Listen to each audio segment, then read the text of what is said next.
রাজশাহী মহানগর বিএনপির অন্তর্গত ২১ নম্বর ওয়ার্ড বিএনপির সম্মানিত সভাপতি বাদল ভাইয়ের বিরহী আত্মা মাগফিরাত কামনায় নজরুল হুদাকে কিছু বলার জন্য অনুরোধ।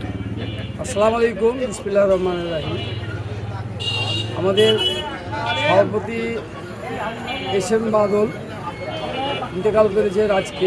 তার জানাজা এখানেই পড়লাম। এখানে আমি ঈদগাহ মাঠে জানাজা অবস্থায় জানাজার পর বসে আছি।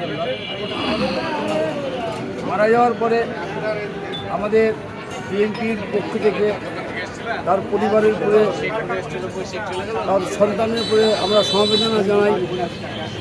তার দোয়া করি তাদের পরিবার যে তারা যে ভালো থাকে। আমাদের জাতীয়তাবাদী দলের পক্ষ থেকে, মহানগরের পক্ষ থেকে তাদের পরিবারকে সহযোগিতা করা, সকল পর্যায়ে সহযোগিতার মাধ্যম দিয়ে তাদেরকে আমরা আজ তার পাশে থাকতে পারি। তার সাথে আমরা সকল সুখ দুঃখ শেয়ার করতে পারি। এটা আমাদের মহানগরের পক্ষ থেকে আমাদের আবেদন।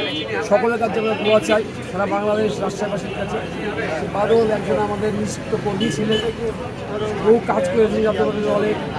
রাষ্ট্রপতি জিয়াউর রহমান আমল থেকে আমাদের সঙ্গে ছিলেন।